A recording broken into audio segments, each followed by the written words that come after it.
This podcast is a member of the Place to Be Nation family. Visit us at placetobenation.com, the only place to be in your pop culture world. PTBN Play.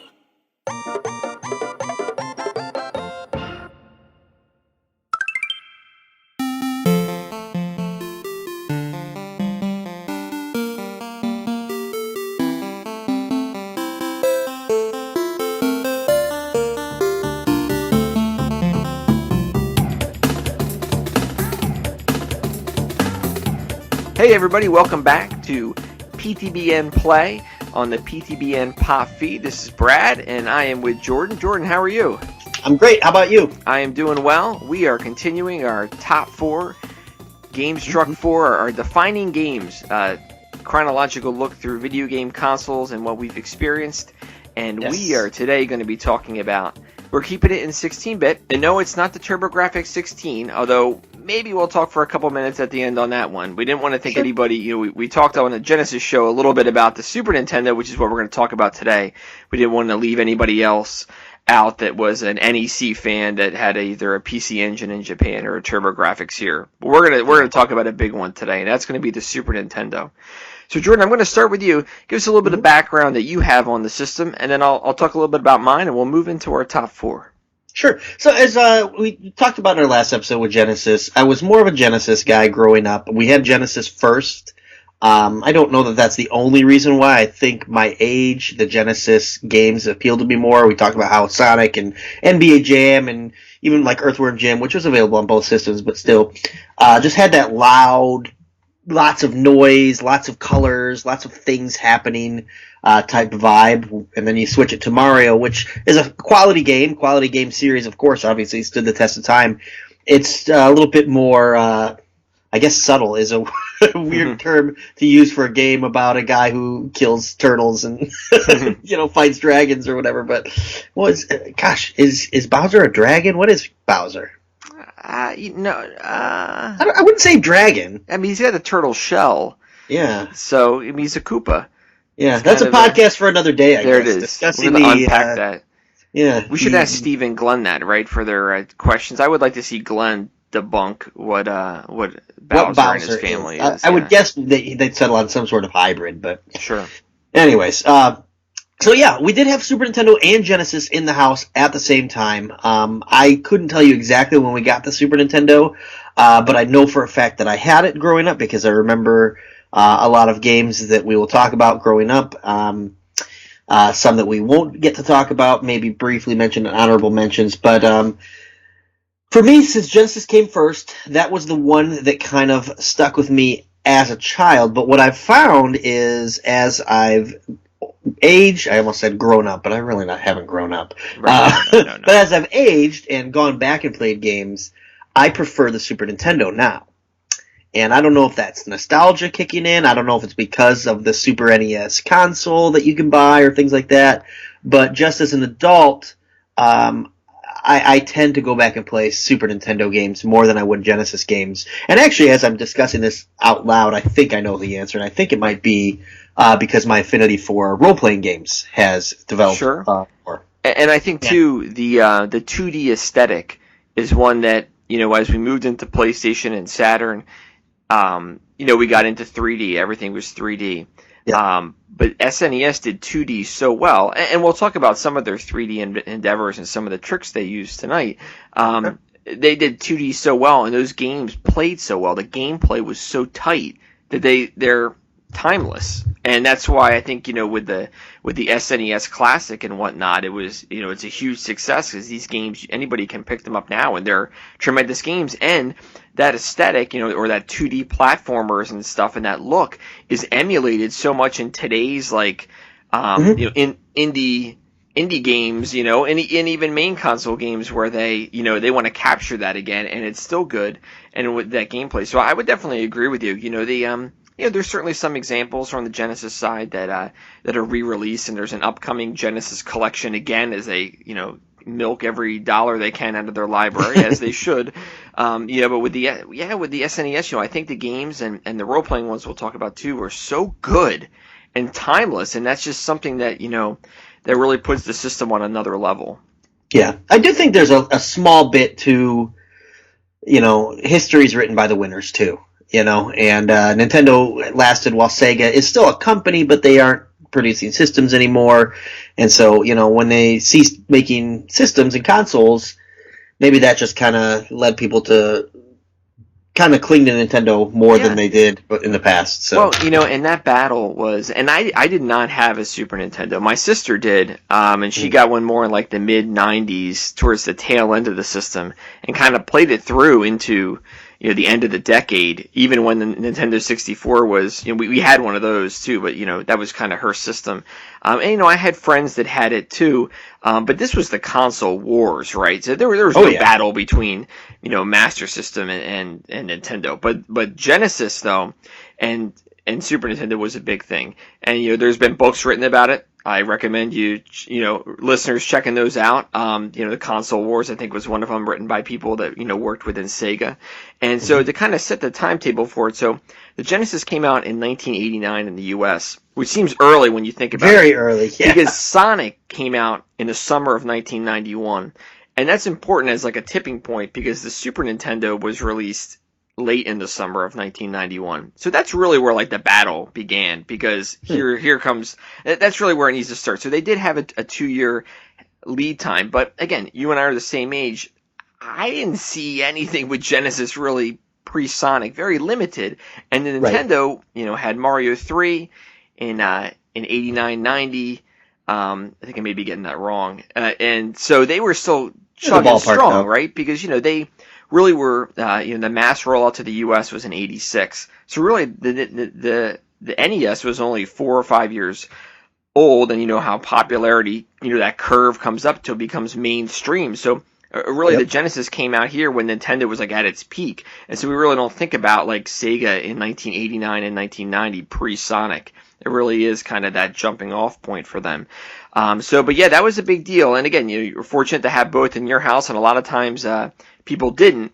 And I know that I preferred the Genesis too because of the sports games. So, graphically, the Super Nintendo was very good. And like paused, like if you had the game paused, like wow, you could maybe say like, oh, these graphics look better than what the Genesis could do. But from a frames per second standpoint, they just processing wise with sports games, they always seemed like a little bit, they were better on the Genesis in my mind. And look, I think that there's going to be staunch defenders because sometimes that's all you know. Like if all you knew was NHL 94 on the Super Nintendo, you'd say, yeah, it held up fine. But then you play them both and you're like, this is skipping frames and jumping around a little bit. And I remember trying to play NBA Live 95 on the Super Nintendo and going like, wow, this is not what I remember. Like this is, after playing it on PC and even Genesis, I'm like, this is not good. Like what is going on here with this?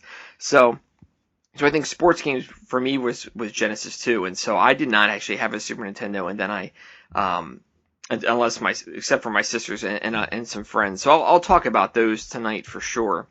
Sure. So why don't we get started there with that? Why don't we start with you? We'll go with your number 4, and then we'll take it from there. Let me list one honorable mention because you mentioned it. Okay. And it's funny because originally I thought this might be my number 4, but when I sat down, I'm like, no, it really isn't my 4th game. But NBA Live 95 was a game for Super Nintendo that I really came close to putting on. And it's exactly why you said, I just didn't have it for Genesis, so all I had was the Super Nintendo, so that's what I loved it for. Yeah. It was a really good basketball game. It had like the T-meter with shooting free throws, which I think was the first time that ever happened. Just a very good game. It had that isometric view, right? Yep. The iconic isometric view. And actually, that was the system that I first saw that game on, too. And I think the SNES, the colors popped a bit more than Genesis, too. So it looked great. Right. And, there are no sports games on my list. I'll say that spoiler out here. Yeah. But that game was, I had first seen that game on the Super NES, but I actually played most of it on DOS on a personal computer. Oh, wow. So we're going to save that for a very special episode.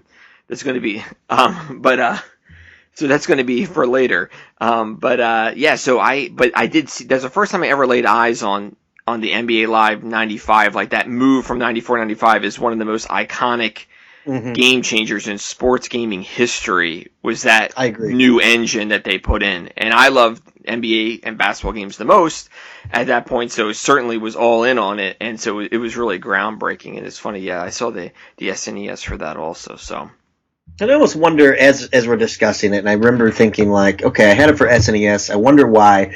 It's probably just simply a case of, I mean, I was a kid, and I asked my parents for it, and if they go to the store, they're probably just going to get whichever one is handed to them. You know? Like, Mom just knows to get the basketball game. She doesn't know to get it for Genesis or Super Nintendo. Luckily, we had both, but that could probably be a problem that actually happened with kids growing up, was they would get a Super Nintendo game and all they had was Genesis, you know? So I'm sure parents made those mistakes. There's a popular meme going around now.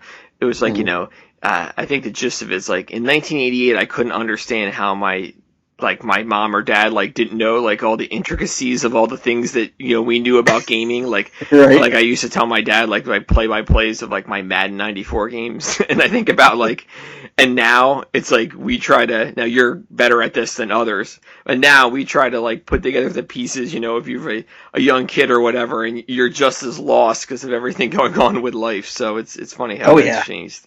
I think the biggest difference is you can't pause games anymore, because so much of it's played online, and you're playing it live with other people. So, that was a thing that really saved us back in the day. We could pause a game. If we had to leave for a half an hour, I'd just leave games paused. I know you're told not to do that because it frees under the screen, but, that was an old wives' tale in my mind. So.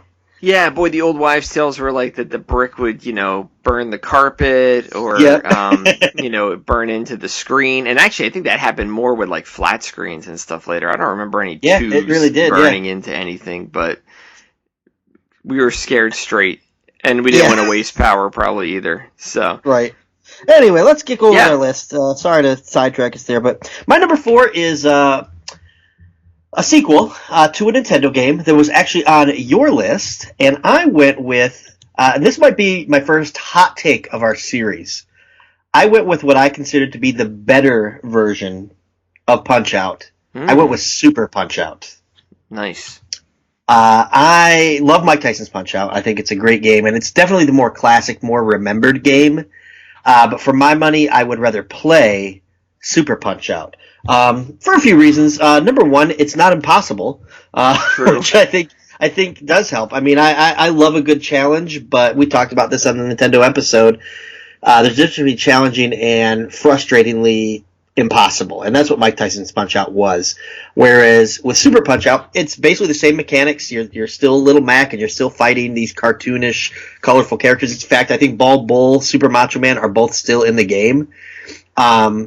But you've got all these new characters, and I think they did the cartoony versions better. Have you ever played Super Punch-Out? Yeah, so a little bit, and the Wii remake, it was not a remake, the Wii Punch-Out game was actually modeled off of that, because pre-Mike Tyson's Punch-Out, that style that Super Punch-Out was an arcade game that Nintendo made, so they kind of brought that back in. So I did not play it at the time. I actually own it now, and I've only glanced a little bit on it, but I don't think it's a wrong take to say gameplay wise and creativity wise, this version was exceptional.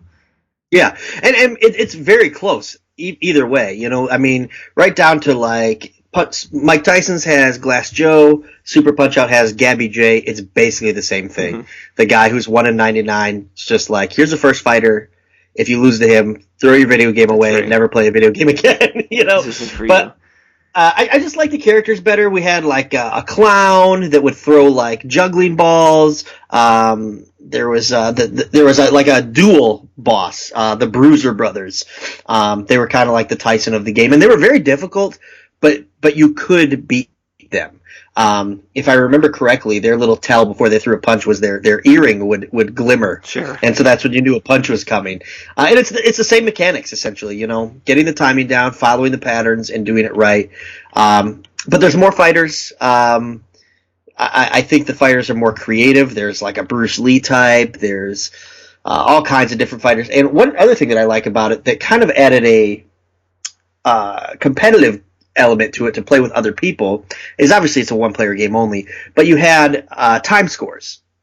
So let's say you beat Bear Hugger, it would list your time. If you did it in 30 seconds, you Okay. were third overall. So then your friend could try and beat him in 29 seconds. And we had a lot of fun doing that as kids, trying to beat each other's time scores and who could knock out Gabby J the quickest and, Masked Muscle, who was a luchador. So Sure. again, we're always going back to wrestling with these podcasts, but just a great game. And I had to list it. It's also available on the SNES Classic. If you have that, you can play it. Just a lot of fun. Yeah. Yep. Good one. Definitely a worthy sequel, something they took to the next level in 16-bit. And that's definitely one that holds up too. And like I said, the Wii Punch-Out game is similar in the sense that's kind of the one that they kind of built off of to it. So you can see that it's a spiritual successor for sure. It was just missing something though, the Wii version. Yeah. I don't really know what. It just I had it and just didn't feel the same. Yeah, I think that's fair.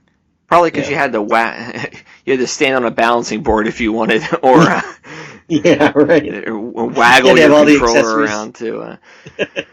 Well, my number 4 is kind of going to piggyback off a conversation we had in the Genesis show, and so my number 4 is Street Fighter 2, and so Street Fighter 2, obviously a huge hit in the arcades. I had a lot of experience playing in the arcades, and if I could pull off like a fireball, it was a good day because it was not the most coordinated when it came to fighting games. Not particularly good at them, but the home console version came to the Super Nintendo first. It had a good year plus on exclusive rights. So Capcom brought Street Fighter 2 and then Street Fighter 2 Turbo, and then Street Fighter 2 Turbo Hyper Fighting Edition, which is actually made the SNES Classic. So, if you think sequels today are bad, just think about how expensive Super Nintendo games were and how they kept bringing out, slightly Essentially tweaked the same game. Just they figured out how to make it faster.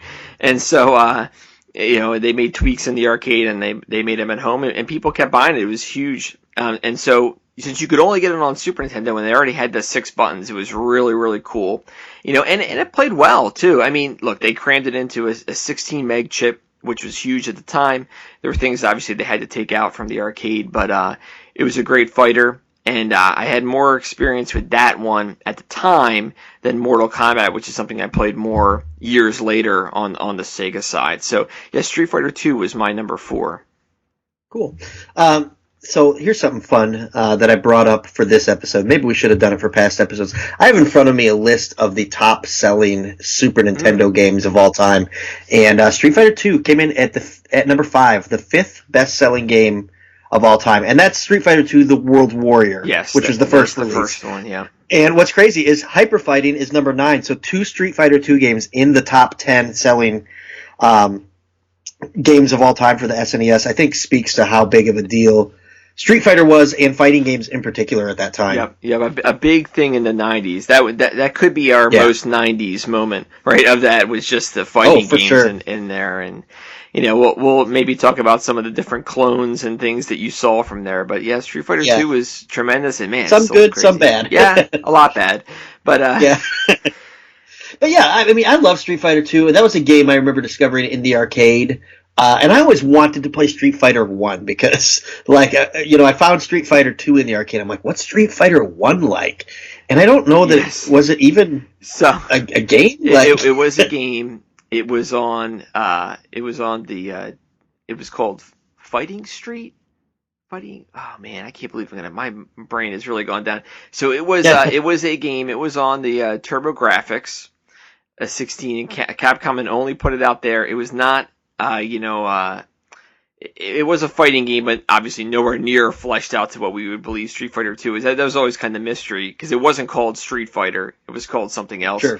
You can find it actually on, those Capcom classic collections they put out on the PS2 and the PSP and stuff. Mm-hmm. You can find the original Street Fighter on those. Oh, wow. Okay. Yeah, I've never played it, so... Yeah, it's not good. It was certainly I agree with you too, though. It seems weird that they would go right to the 2, but yeah. In a way, I think it's similar to when we get there. Like Grand Theft Auto 3 was so much bigger than the other 2. Sure. For a lot of people, 3 was the first one, myself included. So sure. So as we talk about Street Fighter, who was your go-to character? Because I had a couple. Yeah, so Taoism was probably my biggest one because he could just fill the screen. The length. Yep. And so, like, since I wasn't particularly good at it, I could, like, sit back and just throw, like, heavy kicks. But, like, when it came to, like, could I do Zangief's pile driver or stuff like that, like I said, like, I mean, later on I could certainly do, like, most of Ryu's tricks, and Ken's different moves and stuff, like dragon punches and all that stuff, but I couldn't really ever pull off any of the big combos. Gotcha. Yeah, I think it depends on if I was playing one player or playing a friend. If I was playing a friend, I would always go with Dalsim or Blanca too. Oh, Blanca, okay. Because if you're getting attacked, you could just do your electrocution thing. Yeah. I did I played a lot of Chun-Li too. Now that I think back, I was gonna say my go-to if I'm playing the computer was E Honda. Okay. So shout out to Chad Campbell and our Piro representation here. But E Honda had, he would kind of do, Chun-Li would do the rapid kicks. E Honda had the hand thing. Slap, the palm strike. Yeah, reach a little farther. And he had the torpedo move, if you remember that. So he was probably my favorite one. But like you said, Zangief, if you could hit those moves, it felt like they were more deadly than anyone else's in the game, even though they probably weren't. Right. Like the pile driver and the power bomb and stuff. So, but yeah, great game.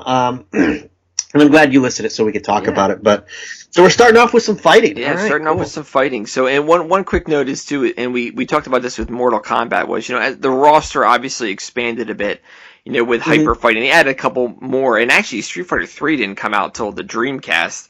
They went in obviously different directions. And Alpha, which is obviously that's a great game, and we'll probably talk about that in the next generation. And then they started to expand the roster, but there is something quaint still to the original, very limited roster where, like, yep, you only know these 10 guys, and you're going to Brazil to fight Blanca. Brazil! And I don't think I ever said Taoism. I'm trying to think of how you pronounce it. I don't think I've ever said that word out loud before, so that was a new thing for me. Like, when I said that, I was like, I don't think I've never spoken that word before. Yeah, it's one of those things where, going to wrestling, I remember for years and years I would read the name Chris Benoit in magazines, and until I saw him on television, I thought his name was Chris Benoit. There you go. Well, and I had a big one where I was a huge U2 fan, and I honestly thought his name was Bono, and I was so tied into him when I found out it was Bono. I actually felt disconnected, and it was a different person, just because you've thought about this and listened to this and all the time, and you really make a connection to that. I made such a strong connection that when it changed, I was like, it was a little bit less for me. It was weird. I felt deceived at my own self, and then I was like, I don't really know that guy. I know Bono. I don't know Bono. Yeah, I don't like that new singer that they got. We're weird. Kids are weird. All right, you're number 3. My number 3 is one of the most well-known games of the system. I went with Donkey Kong Country. Yes, that is my number 3 also, so we're going to talk about them together. Cool. This might be the first time we've matched on an entry I think so. Yet. It's hard because it's quite a big library, but this is on my list. Yes, just an awesome game, and the graphics were very innovative at the time, which is funny. If you were to look at them now, they might look a little antiquated, but this was a Rare game, and Rare always kind of had a little bit of difference to the look and feel of games. But Donkey Kong Country, for anyone who has not played, is Donkey Kong, but not Donkey Kong like you would see in the arcade.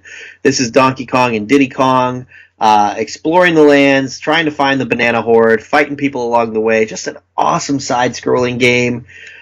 Good music. A lot of little side quests where you could find the 3 golden animals and do those bonus levels. But what I liked about it the most was the 1 and 2 player elements where you could switch back and forth between Donkey and Diddy, and you could even do like a 2-player type thing.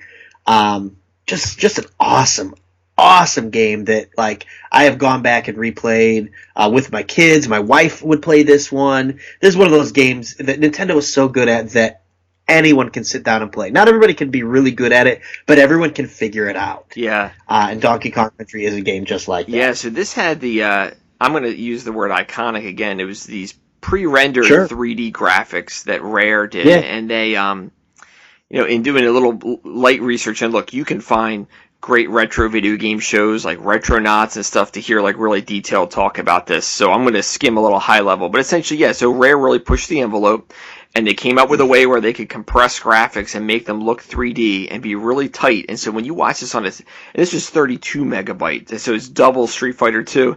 And when you watch the game, you were like, "What is this?" Like, it looked like it was 3D. And it's not. Yeah. It's a good trick. And there are a lot of tricks on the Super Nintendo. We'll talk a little bit about Mode 7 later on, which you could see, which made it look like 3D. But this was just a platformer that looked like it was 3D with unbelievable graphics. And this was a huge seller, too. You talked about that list there. I mean, I think, is it third all time? Yep. Yeah. Number 3. So, and this came out on Christmas '94, and just a huge, huge success.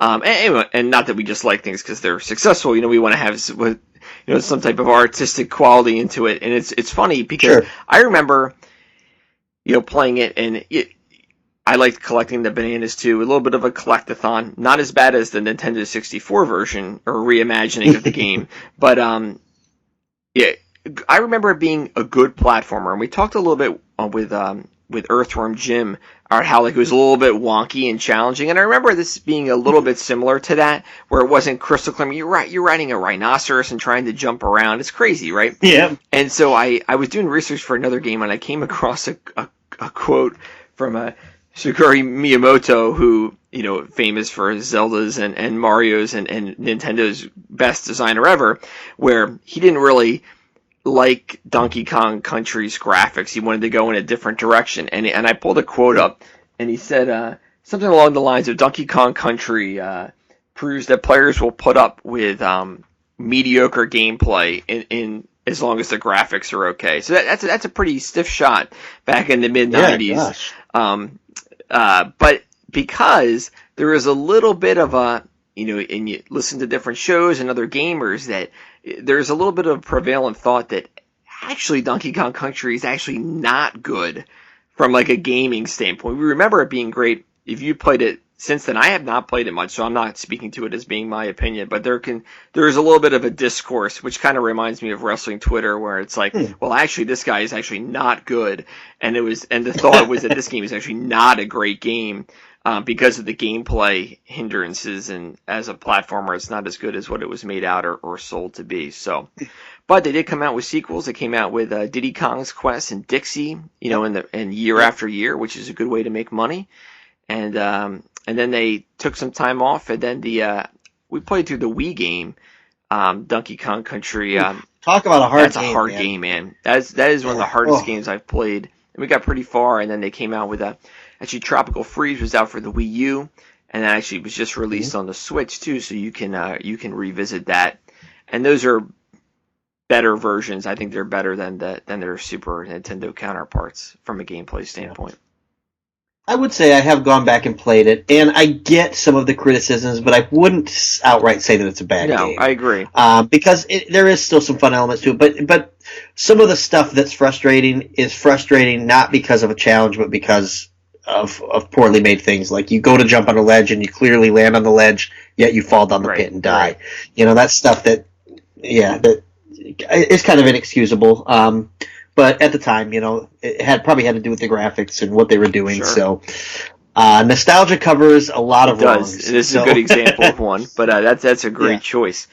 So let's fast forward then to your number 2.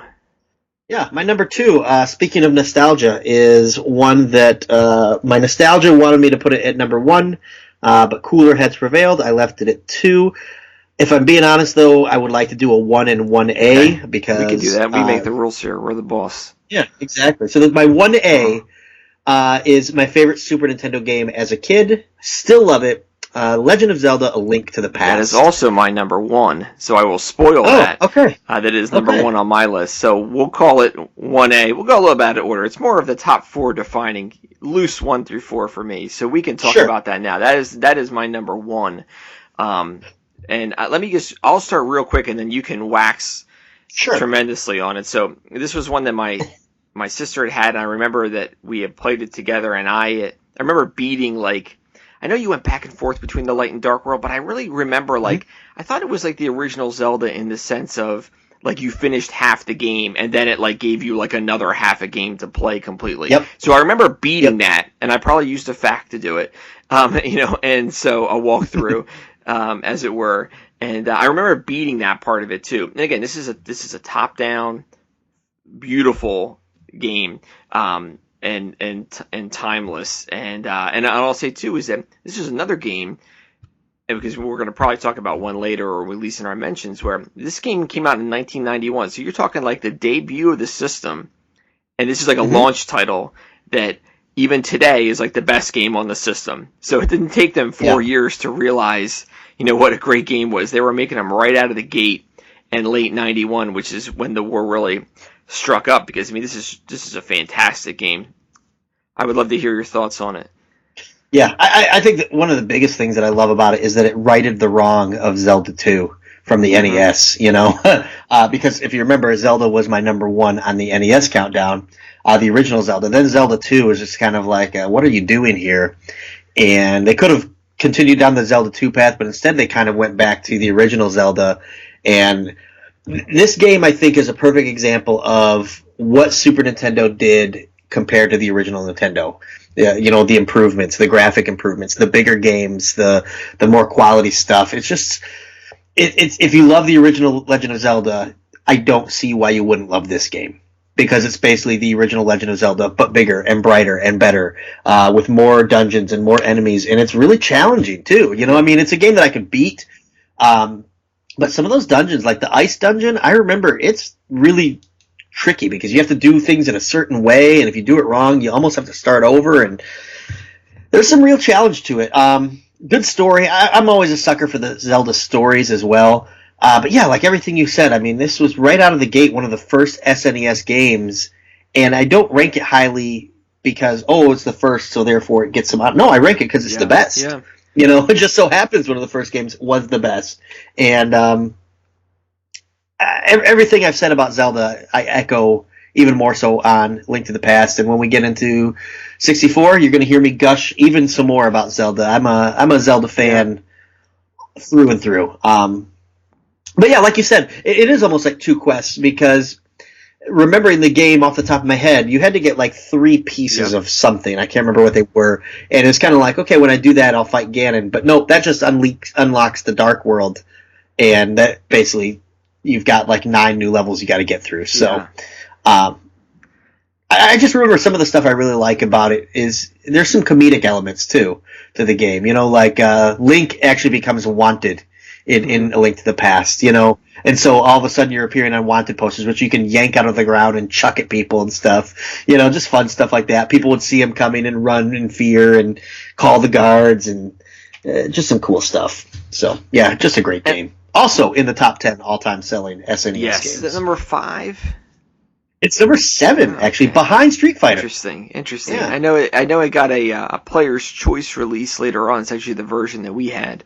And really, it is. I really think it's the Legend of Zelda imagined the best way. And I haven't played the newer game, but in my gaming, like, that's my favorite Zelda game. It's the one I've played the most too. I've always kind of I've had an affinity for the series, and I may have them, but when it comes to like actually like putting the time in, that's the one that I put the most time in. And they brought it back. They brought back Link to the Past between, what was it called? Let me see here. I'm trying to think of the 3DS game. The 3DS release? Yeah, the 3DS game. Like the four shadows or the 4 seasons or something. Well, they did. The 4 Swords was a Game Boy Advance GameCube game, which actually it may make my list when we get there. A Link Between Worlds. Me trying to. Yeah. Yes, A Link Between Worlds was 100% like spiritual successor. A little bit easier. I didn't put a ton of time into it, but I actually like how, like, not easy, but in the sense of like being open and being able to go where you wanted to go. And it was great that they brought that back for the 3DS, because it's just like we know 3D Zeldas and they're great, and then this is the ultimate 2D top-down Zelda game. And this is also on the SNES Classic, of course. Actually, every game we've talked about so far is. So. Every game on my list actually is available. So. If you ask me, like, if somebody asked me, like, what can I, get into playing, or how can I play them? I don't want the original system. Just get the SNES Classic. You can nitpick on, Super Ghosts and Goblins and who paid to get that in there, but other than that, Sure. I mean, this is everything that you'd want. And we'll talk a little bit about some of those other ones in there, because they're going to come up with our number great one. system. So Yeah. But yeah, I think with Zelda 2, this was not Zelda also, not Zelda number 2. Right. It was almost like a sandbox game before sandbox gaming really had been developed. Like sandbox gaming now, where open worlds and you have side quests and all kinds of things like that. Didn't really have side quests yet, but you could go anywhere you wanted. You didn't just have to go to the next battle. You could explore the world, and you could look for heart containers, and you could look for boomerangs and bow and arrows and all kinds of things. And I think it was kind of like the precursor to these open world environment games that are so popular now, that are almost like standard now with most games. Sure. So, yeah, can't say enough about how much I love Zelda, and yet it's not even my number 1. Well, I'm going to do my number 2, because that's technically my number 1, so it'll be great, because then we'll segue into your number 1. So my number 2 is actually Super Mario World 2 Yoshi's Island. So, Oh wow, okay. As a callback to the 16-bit countdown we did, and I'm going to reiterate that because it's been a couple years, I actually have a pretty big blind spot for Super Mario World. Obviously released with the system, another timeless game right out of the gate that's tremendous today. But I've beaten Mario 64, the Wii games, the Nintendo games, and I never played Super Mario World until, maybe like a level or two, like at someone's house, but that's it. Sure. And so, until I think I got it on I have it here in my office too, and I have it on the Wii U Virtual Console and stuff. And so, maybe one day I'll revisit it. But Yoshi's Island was one of the later games in the system. It was late '95, and Super FX2 chip, just one of the most powerful games the system is going to be able to output. Beautiful, hand-drawn, crayon box, colors that they put together for this platformer, and it just stuck out to me so visually. And it was a tremendous platformer, and Miyamoto made it, and it's a great game, as you would expect. And just the visuals from it were so great, and it was so unique in that. So they put out a version of it for the Game Boy Advance, which is, so it's a port, right? It's not the same code. And then for the virtual consoles, they used the Game Boy Advance. Until the SNES Classic came along, the game had never been reproduced in its original form on a Nintendo console, because the chip is so hard to emulate. There's also some talk on who has the rights to the chip and the technology, and they just never brought the Super Nintendo version back, but it's on the SNES Classic. Because I think only a handful of games used the Super FX2 chip as it was, so it's pretty hard, Star Fox 2 being another one, actually, which we may talk a little bit about that series in a little bit. But, so that was another one that I played through a bit. So having, not as much experience with the Super Nintendo, but one visually that I wanted to make sure I included on here. Okay. Yeah, and this is a game that I never owned. I have it now on the SNES Classic, but I don't have that knowledge of it. I've played it here and there, but I've never completed it. So I couldn't really add much to it other than, yes, it is fun. And I think the reason why is, like you said, it was one of the later, I think it was a 95. Yeah, it was late 95. Release. Well, let's see if it's on the bestseller list. Let's bring that up real quick. Yeah, it's right there in number 8. So yeah. 1995. Mario was a draw, and the Nintendo 64 didn't come out to the end of 96. So, right. And this was Yoshi's vehicle, right? Yoshi was introduced in Super Mario World, and really they only tacked Super Mario World on the front of it, probably to hello parents, this is the game you're looking for. Really, it's its own, completely different kind of platformer with Baby Mario who's crying as a pain in the ass. But it's really Yoshi's vehicle. It's his island after all. Interesting, yeah. So, like I said, that's a game I just really can't contribute much to because I barely ever played it. I would be curious everyone's thoughts. You play it on the SNES Classic and go back and see how it holds up today. Yeah, maybe I'll have to fire that up tonight and give it a whirl. My thing with the SNES Classic is I kind of go to the games we've talked about already, though. But my number 1 is available on the SNES Classic as well. And again, when we did our 16-bit rank and file, I gushed over this game, and I'll gush a little bit more. I'm going to a role-playing game, and it is called Earthbound. Or Mother 2, I guess it would be called if you are listening from Japan.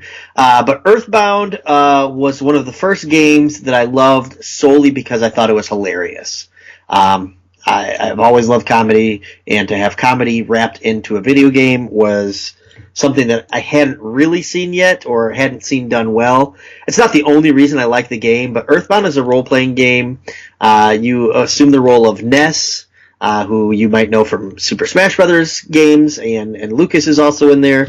And it's basically the story of a kid who meets a few friends along the way to save the world from an incoming alien invasion. And along the way, there's all kinds of wacky villains, weird cities and weird towns and weird situations. And it's basically a save the world role-playing game. You know, you level up, you get better weapons, and it's just great. Have you played this? I can't remember talking to you about it. If you have played it or not. I have not. But I played. Okay. When I wanted to get into it, they actually, this is one of the coolest things Nintendo did, was they brought, so Mother 1 was a Famicom game that was canceled for the Nintendo, and they brought it out for the Wii U Virtual Console, and I bought it right away, because anytime they did anything special like that, where they obviously put resources in to bring something out that was completely unique and not available in the US, they would try to like reward it with like the $10 purchase or whatever. And so I played a little bit of that, and I've seen and read a lot about the game. You know, it had a huge marketing push at the time, but it fell flat. Nobody bought it. They didn't market it well. You know, I think they had like, what was it, like boogers and all this other stuff. Like, I'm trying to remember, like Nintendo was weird in the mid '90s trying to keep up with Sega. You go back and look at some of their ads. It's marketing. They got their butts kicked, and so they were trying to be loud. And Earthbound was not a loud game, but it was a great role playing game. And Square made great games, and it just wasn't as big a hit initially in the U.S. as it was in Japan. But then it has also the biggest cult following of any game on the Super Nintendo, so much so that they did re-release it then, and it's on the SNES Classic, which, you know, no one would ever believe that 10 years ago that would happen. Right. I do believe part of why maybe it wasn't a big hit is it's very childish looking. You know, to look at the game, and as I described it, it's a game about kids trying to save the world from an alien invasion, but it looks like, almost like you remember the Little People dolls, the Little People toys, Yeah, it almost looks like that. You know, like if they made a Little People's video. Well, and think about it too. What do we think of role playing? We think of Dungeons and Dragons or Might and Magic, right? You know, or Final Fantasy 3. Final Fantasy, yeah. So then you have here's a role playing game with just regular kids, and you're like, what? You know, it wasn't a fantasy in that sense. Now role playing games are very much like that in different cases, but at the time you didn't think that it could be something that just normal kids, but it's a role playing game. So yeah, it's just it's a game that I've played through several times. Like when I got the SNES Classic, it's the first game I played. I played through it. It took me, you know, about a week. That's great. You beat it again. That's awesome. Yeah, and it's really not the most difficult role playing game. Like some RPG games, like before you fight the final boss, you better have your stats maxed out and things like that. It's the challenge isn't really super high in that sense in terms of battles, but it's more about the fun. You know, like the different towns are fun. The people like talk to the kids like they're idiots. They treat them like garbage. You know, like, and even some of the things that you get afflicted with. You know, like in role playing games, you get sicknesses and things like that. Like in this one, you get a mushroom on your head, and if it really starts to attack you, and this is actually pretty frustrating, it changes your directions. Meaning, if you're moving with a D-pad, down becomes up and left becomes right, and cool. You have to figure out what it is. And yeah, it's tricky, and you have to get to a hospital to heal yourself. And Ness can get lonely and homesick, and he'll stop fighting until he can call home and talk to his mom. You know, it's realistic. Like, it's just it's a really really fun game that if you are a role playing game fan and you've never played it specifically, like I said, because of the look. Ignore that and give it a try. I think it's worth your while. If you like Final Fantasy 3, which would probably be number 5 on my list, Final Fantasy 3. Yeah. I liked both of them. I prefer Earthbound. For a few reasons. Number one, I think there's a lot of good Final Fantasy games. Number two, Earthbound doesn't have a 30-minute opera scene. That's true. That you can't skip through. That you can't skip through. Yeah. So there are some singing, there are some song and dance numbers in Earthbound that you can't skip through, but they're not nearly as long. But the other thing about Earthbound that kind of broke my heart when you were talking about it with me before was it came with a gigantic book when you had the game. And apparently, if you still have that book in the cart, that can catch a pretty penny. Yeah, correct? Remember when you had found some of your Super Nintendo stuff and you messaged me and you're like, yeah, I'm just giving them to my buddy where I found my old stuff. I'm like, that Earthbound cart will fetch you $200 clean, with the condition it was in. You were like, what? Yeah, I mean it was so popular, right? Rightly so. It was so popular in gaining. It was always one of those like great video game finds if you could find like an unsuspecting secondhand retailer that would have the game for like $5, but you knew it was $100 plus game. And then, so at the time, the game was expensive. It came in a big box that came with a strategy guide with it. And so having all that together will fetch you a couple hundred for sure. When I was heavier into the collecting, I never got this one. A good looking cart was like over 100. And maybe even closer to 2 then, just because there was a demand for it. Even though the game wasn't particularly scarce, because they made a ton of them, it just didn't sell really well. And then so obviously it was discounted out there, but it just wasn't popular. So, but there was such a demand for it that if you could find it, then people were really willing to pay a pretty penny for it. Yeah, it's funny that it's a game that wasn't really successful, but because of its like cult legacy. Like the characters live on. Like Ness and Lucas are staples of Super Smash Brothers. That is exactly why they're in there. Although they were in the Nintendo 64 version, right? The original Smash Brothers. Wasn't Ness in that? I think Ness was. I don't think Lucas was. Ness was. And that kind of kept them alive. They came out with there's a couple other things that they're pushing for. So there was Mother 3 was just on the Game Boy Advance in Japan. They've never released a U.S. translated. Now there's plenty of people that have spent hundreds of hours of their time and have translated it, and you can play it via ROM, emulator, whatever. And then there's also was the famous kind of Earthbound 64, which was canceled in the U.S. There are some screenshots out there of that, and it was canceled unfortunately for the Nintendo 64. So people think that's like the holy grail out there is to find like the somewhat complete version of that game that was in production for some time. So as we're talking, I'm browsing through eBay listings just to see. There's the cart of Earthbound is going for $85 right now, and it's got 13 bids. There's one with the cart and the booklet, but not the box. Over $100, and there's still 5 days to go. Yeah, that really tells you right there that people are already in on it. And one of the things that I wondered if it would impact the price was what we talked about. So it came out on the Virtual Console for the Wii U first. That was a big deal. And then it made it to the SNES Classic, which is insane if you think about it. Square is a tremendous company for the Super Nintendo, and we're going to talk about a couple honorable mentions that they did. And but so if people wanted to play it, there's easier ways to play it now, which would drive the price down, obviously. Not that you couldn't always emulate it, but people finding easier ways within their normal consoles and whatnot to play it, and then of course maybe the demand for a physical copy went down. I think people want that book. Oh yeah, the book, too. Yeah, for sure, for sure. And so, you know what, boy, it was discounted it was to like nothing back in the '90s. If you could go back in time, you could pluck them for nothing. Yep, and just make a nice, comfy side gig. For sure. Selling Earthbound books. So, Earthbound is not on the list of top-selling SNES games, by the way. Let's segue real quick here to some honorable mentions and keep talking about Square. So you mentioned Final Fantasy III, which is a game I played a little bit of. I have it, actually. One of my favorite stories from game collecting, and again, I started game collecting back in like 94, was I worked at Hollywood Video one summer. It was the summer of 98 to 99. Yeah, no, summer of 98 must have been just straight 98. And they were transitioning their Super Nintendo rentals out. And so I have like complete in-box Super Mario RPG and Final Fantasy III. And the boxes, remember, they just put them away, so the boxes are mint. The carts had a sticker that I removed and cleaned up the best I could, but they're two of like my like most valuable pieces in my Prized collection. possessions. Is those two games from because I bought them I think for like $10. They were going to put them out for that price. So, and I knew even back then, like, these games were tremendous. Like, I have to get a hold of them, and that was 1998. So, yeah, Final Fantasy. I'm not a big Final Fantasy guy. There's so many games in that franchise. Final Fantasy 3 is the one that I have had and played through and really, really loved. Just same as Earthbound, really. Like, I'm not really the biggest role-playing game guy.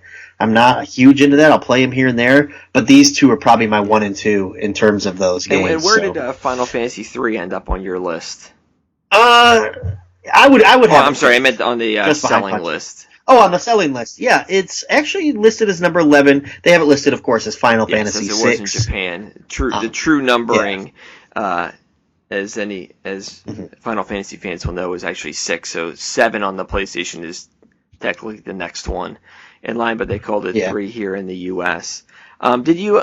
Yeah, and we did mention that opera scene. For anyone who doesn't know what that is, there is a legit part of the game where you're in an opera and you have to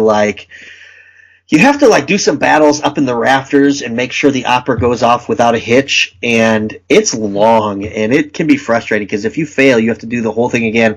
And I think the whole thing is like 15 minutes long, isn't it? Yeah, and I'm sure you could probably find videos of it on YouTube. Yeah, that's pretty cool. Now, did you? Yeah, Super Mario RPG. I was going to transition you to that too. That was an amazing crossover in my mind. I didn't play it at the time because you had Mario characters in a Square role-playing game. Yep, same with me. I didn't play it when I had it. It's a game that I downloaded on the Virtual Console. So I played it for the very first time, in the last 10 years, and it really is a good game. Super Mario Brothers and the Legend of the Seven Stars. It's a really good game, but it didn't make my list just because it doesn't have that. It's weird that I don't consider it when I think of Super Nintendo because I played it on the Virtual Console. Now, both those games, Final Fantasy 3 and Super Mario RPG, are again on the SNES Classic. So, yep, yeah, so they're loaded, with, those aren't the only RPGs on there. I believe Secret of Mana is on there too. Surprise when it was nice that it made it in there. Yep. Yeah, there's a lot on there. So, one game that's not on there that was on my honorable mentions. I wasn't a fan of it, but I wanted to talk about it for a minute or two, just because I think that it's lived on because creative people have gotten so much use out of it. Is Mario Paint?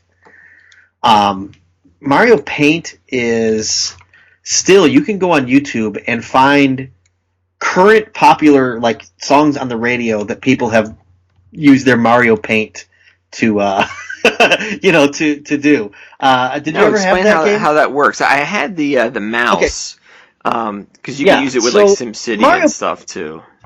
Yeah, Mario Paint was the basic part of it was kind of like MS Paint. You could draw and do some things, but it had a musical part to it. Like a music generator where you could kind of have your music sheet, like if you play the piano, and you could kind of make your different sounds and things like that. So people who still use it will find songs that they know and make Mario Paint versions of it, like in the sense that you would drop the notes where you want them and you'd play it out. And it's just wild that it's still being used for that reason. I never had it, and I wasn't good at it. Let me see if I can bring a game up here real quick, and we can just play a few seconds of it. Here's Toto by Africa on Mario Paint. Yeah. Can you hear this? And of course it's the 16-bit sound. And this is created on Mario Paint. And as I pause it, the next note is 2 Mario heads followed by 2 Boo Ghosts.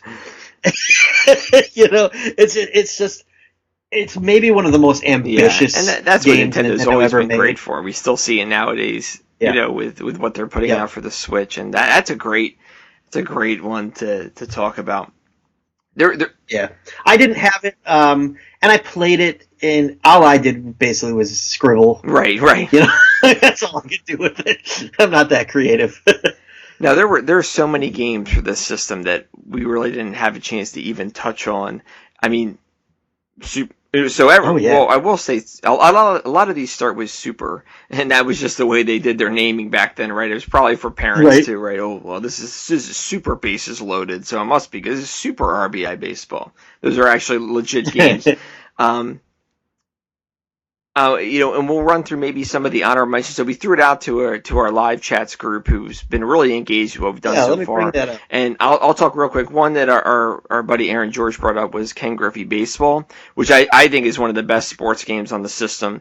It didn't have the team license, but it did have the players, if I recall correctly. And I do remember playing that one. I would say it's an honorable mention on my list. I didn't play it as much as I would have liked, because again, I was like way into like the hardball 94, like my rosters need to emulate the newspaper box scores every day.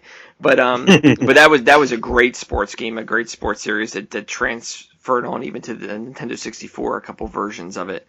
Ken Griffey Jr. Baseball for the Super Nintendo. Yeah, the games that got mentioned the most in our live chats were fighting games. We talked earlier as we talked about Street Fighter, and that was kind of the hottest period for fighting games. But some people mentioned Killer Instinct and Clay Fighters, which are games that, like, to explain Clay Fighters to someone now is like, so it's claymation Street Fighter, but it's like snowmen. It's Street Fighter 2 parody, essentially. I mean, they call it but it was successful, you know. And I guess that speaks to how successful something is if the parody of the success is successful as well, you know. So, but Killer Instinct was another one of those. Obviously, we've talked about Killer Instinct was. We talked about Donkey Kong Country before. So Killer Instinct was made by Rare too, with the same 3D pre-rendered graphics for the Super Nintendo. Yep. Killer Instinct was high on that all-time selling list. Let me find that again. Oh, number 12. Yeah. In the history of Super Nintendo. That was Nintendo exclusive, if I recall correctly. I'm positive on that. Yep. So maybe with the shortcomings of Mortal Kombat 2 that we talked about, no blood, didn't run as well. You know, Killer Instinct was like a, pun intended, a killer app for the Super Nintendo when it came out then, especially when they're trying to make it loud and compete with the Genesis in the mid-90s. So. Yeah, I thought Killer Instinct was okay, but I was a Mortal Kombat guy, so I felt like it was like just kind of copying it, you know. A couple other games, obviously, some people mentioned Donkey Kong, some of the games we already talked about. Super Mario World, we didn't even talk about, the top-selling game of the system by twice as many as anything else. That cheats a little bit because it was a pack-in. But so essentially, it was how many consoles sold. Most of them were packed with it. Right. Even later on, they packed it with... Kind of like Wii Sports. Exactly. You know, it's exactly like that. Wii Sports is the most popular selling game because of that. And even later on, they packed it with Super Mario All-Stars, like a dual cart. You could get a cart that has both games on it. Yep. Yeah, we didn't talk a lot about Mario All-Stars when we talked about the Nintendo games and how Mario All-Stars was actually not good from a porting standpoint, even with its upgrade. But that Mario All-Stars is really technically one of the first compilations ever. You know, nowadays, like we want things like the Sega Genesis collection. Well, back then on the 16-bit, you could get all the Nintendo games, including the real Mario 2. It was huge. You know, big deal. Yep. We didn't talk about Super Mario Kart, because I'm going to talk about it more in the next generation. As will I. Yeah, did not we'll get to play that it on later. the 16-bit. This is where it started. It did get started here. And again, talked about Mode 7 graphics before, kind of that fake 3D. Where it looks like F-Zero was like that too, where the screen would tilt. It looked like it would be tilting, so it looked like you're driving into something. And Mario Kart made use of the same thing for that. But I was never really a big fan of that there for the Super Nintendo. I think I even tried to play it a couple times since then. It didn't do much for me. But then the other Mode 7 game that was tremendous is another 1991 game, and that's Super Castlevania 4. Tremendous game. And like I just said, this was another one that came out like Christmas of the system's release. Unbelievable game, and the graphics were amazing, and all, and it used all the Mode 7 tricks they had. And that one actually is also on the SNES Classic, so I would recommend people playing that. What I love about Castlevania 4 is, and I talked about Castlevania in our NES episode, it took a game that was really good and fixed the mistakes of it to make it better. It's almost like, hey, here, we made Castlevania better, and it was awesome, because Castlevania is a great game, but there were some problems with it. Specifically, I think I talked about, if you died at a boss, you'd have to go back not very far, and you couldn't restock your weapons or things like that, whereas Super Castlevania 4 obviously had a save option and things like that, and just a really great game. And they came out with another Castlevania game, Rondo of Blood, for the Super Nintendo, which is really, really hard to get. It was really late in the system's life. It was pretty popular actually on the TurboGrafx CD, especially in Japan. It's been re-released on PSP and some other systems. You can pretty much play it now, but it was kind of a second Castlevania game. And now I'm trying to kick in myself if it's not called that on the Super Nintendo. I remember it from what it was called. There's one other series that I thought we should discuss. It hasn't ranked on either of our lists for either Nintendo yet. Even though I love Nintendo, played it the heck out of it growing up, it was always a blind spot. I was never really a Metroid guy. Yeah. We haven't talked about Metroid yet. How about you? Yeah, I remember seeing Metroid and playing it at my cousin's house on the Nintendo, and I'm glad you brought it up. I had it on my list later on to speak to, because a lot of people would have Super Metroid as their number one on the list. So it's kind of a glaring omission, but it really wasn't my thing either. And I never went back and played it as much as it was hyped, and it was like, you can get it on every virtual console. It's on the SNES Classic. I've actually never really played it, to be honest. I've watched some playing of it, but I haven't played it myself.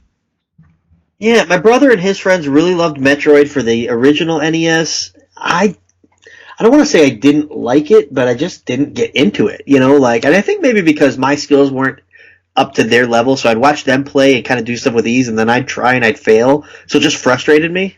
So I just kind of put it off the side and never really dove into it, and to this day I won't even use Samus when I'm playing Smash Brothers. That's not entirely true. I do sometimes. That's a tremendous game, and one I'm sure that some people will be very fond of. And actually, just to quickly correct myself, it is Dracula X is what Rondo of Blood was named in the U.S. So Super Nintendo Castlevania Dracula X was the... Castlevania Dracula X. I'm just going to look at the box art and see if that's something that's familiar to me. Yeah, no, don't remember this one at all. It was released in July of 95. Okay. These graphics are really good for this system. And I think, too...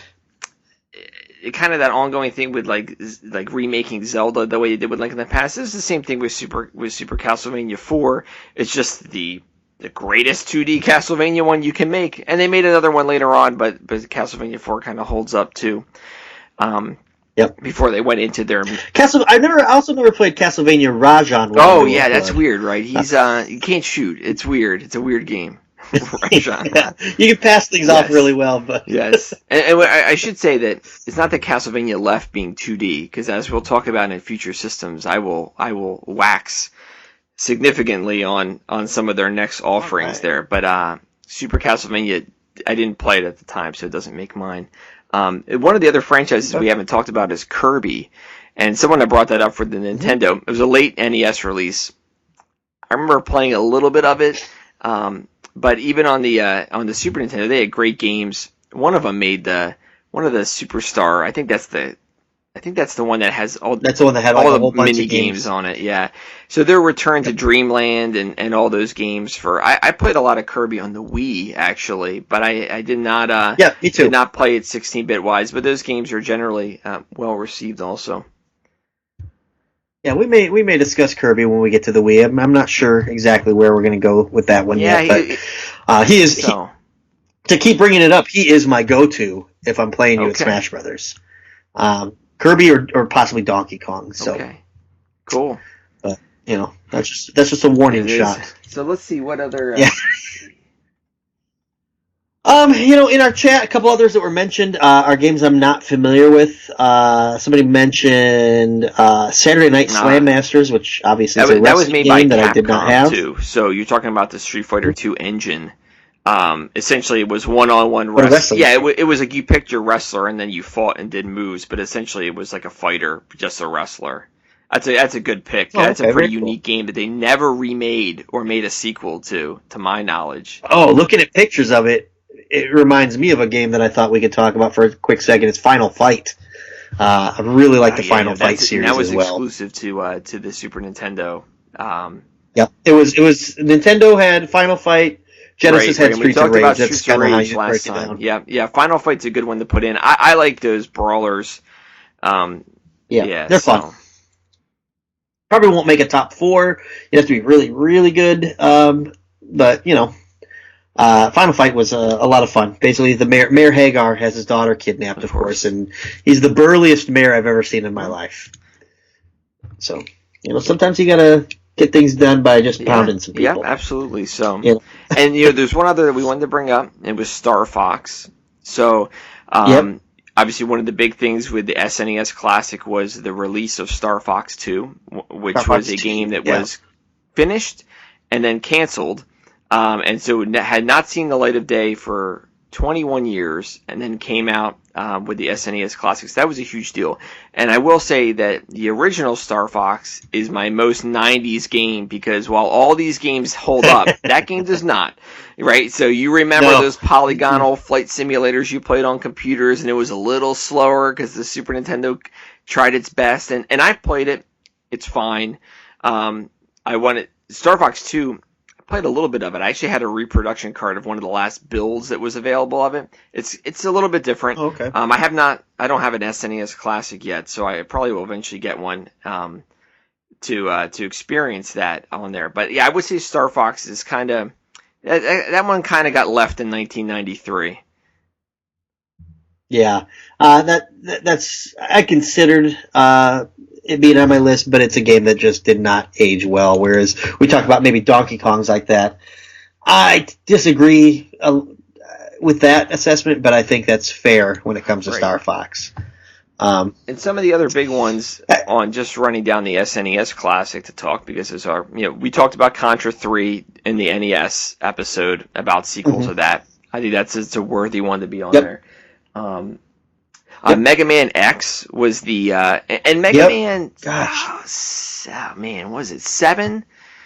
6 and 7 came out on the Super Nintendo too, and then Mega Man X came out, and they were challenging games. And I always wanted to be into that series and game, and it was not one that I played. But the first one, they came out with X1, X2, and was X3 on the Super Nintendo too?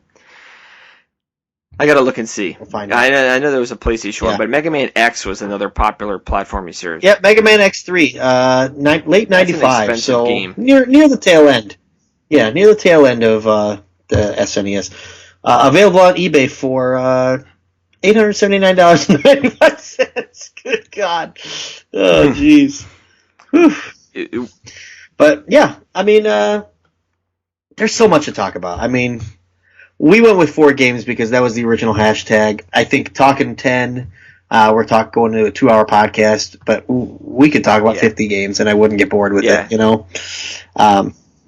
so much. And so you guys who are listening and chiming in and stuff, we appreciate that as well. Michael Dadamos is chatting while we're recording right now, and he's given some praise to the RPGs. Palladian's Quest, Breath of Fire, Secret of Gaia, Secret of Mana, Earthbound, Super Mario RPG. The RPG lineup for Super Nintendo is really second to none. There's so much good stuff. Good games in there. More Square games that are iconic role-playing games for sure. You can't go wrong. Can't go wrong. So this was a great commercial for the SNES Classic and or your Virtual Console, which is not coming to Switch. But I think I think that was about it for me for games that I really wanted to touch on. I will say though, with Kirby's Dream Course made the SNES Classic, and that's actually a game I have played extensively from when I was doing different sports retro game reviews, and I actually did take a look at that one, which is kind of a puzzler mini golf game with Kirby and his enemies. It's certainly unique. You have to try it. It takes some patience. I'm not sure we have that kind of patience in our older age now, but I can imagine in the mid 90s when you could sit down and play things for hours on end, that it was pretty fun. Right. So. So if you're looking for some Super Nintendo games, I'm on Amazon.com right now, and the Super NES Classic is available for $99.50 if you have Prime. So you could get it tomorrow and spend, the rest of your week playing it. But of course, if you're going to buy it through Amazon, Brad, tell us how we should do that. That's a great segue. PlayStationNation.com/Amazon. All you have to do is just type that in, and it will revert you using our link, and that's how you can help support the site and its content creators. And the people that work behind the scenes when it comes to editing podcasts and whatnot. That's how we typically thank our friends that are all doing this, and giving their time, because we enjoy and love what we do. So, yeah, that would be great if you're still looking for that SNES Classic. Yeah, and it'll help us raise the funds to buy the Earthbound book. Yes. So. Jordan can finally have his strategy guide, which I'm sure you can find image somewhere online, but it's just not the real thing, guys, okay? Well, the original strategy guide had scratch and snips. Yes, that's true. I'm not scratching any. That's true. So. That's true. All right, so let's talk about real quick where we're going to go next. That's what I was we like to draw you, straws here. And so, I did hint a little bit in the beginning. We were not going to do a TurboGrafx 16 show. My experience with that system growing up is I did have the one friend who had it amidst other systems. He had a Turbo Express, which was a handheld, which played the same games, similar to the Nomad that we talked about, but it was wild at the time and incredibly expensive. But Toys R Us, rest their soul, they had bought in on that, and you could find TurboGrafx 16 stuff there, and it was more popular in Japan, and it did pretty well there into the 90s. You can find some stories online on that system and NEC and how they went through with Bonk and things like that. But I don't have a top 5 there. I will say that if you enjoy the system, if you enjoy shooters, shmups, that's an unbelievable system for it. And but we're going to skip over that one. But if you have a top 5 for that, feel free to share it with us. And then next we're going to move to the next generation, and I don't have a Saturn list. We can talk about some of the pitfalls there, but I do have a PlayStation list. It's going to be a pretty long show. Yeah, we got PlayStation, we got N64. Yeah, then we'll do N64. We'll go chronologically a little bit, but I think we're going to skip over. Saturn was first in the U.S. In the, obviously, epic blunder. But we are not done with Sega systems. We are not. Because we will be returning to the Dreamcast. Down the road. Mm-hmm. Yeah, I'm comfortable with moving past the Sega Saturn. Never owned it. Don't know anyone who did. Same with Neo Geo, which I think, would that be a 16-bit system? Technically it was 16. Well, I had a lot of tricks. That's a hard one to unpack. I'd have to do a little research and share with everybody so I didn't speak to. But yeah, Neo Geo is technically be next in there. It was out as a home console. I always remember getting like the Funko Land flyers that you could get in the mail. Yep. They're black and white, and you go to like the Neo Geo section and be like, Magician Lord, $250. Like, why is this system $800? It was just wild. Right. Right. And yeah, so we're not going to do a top 5 for that. Although I did own a Neo Geo at one time, but I sold it before my daughter was born. Every game I bought for that system, in just a couple years I had it, I made like 50 to 100% on what I paid. So even into like the 2012s and 13s, the prices there were astronomical. So I made money on that one. All right, that might be a nice little side business for me to get into. Selling Neo Geos on the side. Yeah, it's yeah. Oh boy, that's a whole other rabbit hole we could go down one day. So no Neo Geo either. But so let's stick with Sony. Yeah, that I did not have a friend that had that one. But Saturn. No, that was so expensive. expensive. No, my buddy having like modded Saturn. They figured out how to mod that. But that there were a lot of mishaps with that system, and it was not one that I had. And so, PlayStation really wiped them up and down, so. It may be hard to come up with even 4 games for the Saturn, for me. Yeah, it would, I'd have to make some stuff up, to be honest, to get there. Yeah. I'll be truthfully, so just real quick on them for listing. So, like, if you like 2D fighters, like Street Fighter that we talked about, like Alpha 2, X-Men Children of the Atom, Marvel Superheroes, those games were better on the Saturn. Did 2D better than the PlayStation did. So any 2D game you would want to get on the Saturn, but any 3D game, like the way sports games were moving at the time, right? Anything like that was better on the PlayStation. So I mean, Saturn had its positives, and it was 2D gaming. But other than that, that was it. So that would have been my list. Would have been like Street Fighter or X-Men versus Street Fighter from Japan, or like Virtua Fighter. Virtua Fighter was Virtua Fighter 2. That would really be where my Saturn one is. Maybe we'll touch a little bit more on the Saturn when we go into PlayStation next time, though. Sure. That sounds good. Okay. Well, it was great talking to you. And everybody, thanks again for your feedback. Continue to shoot us your lists, and we will catch you next time.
Promotional consideration paid for by the following.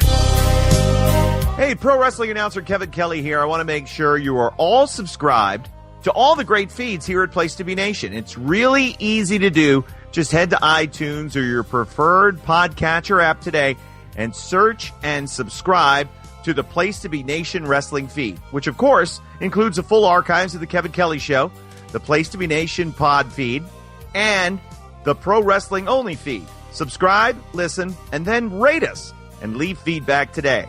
And be sure to give Justin your true thoughts. I mean, don't hold back. After all, he is kind of a jerk. Just listen to Scott.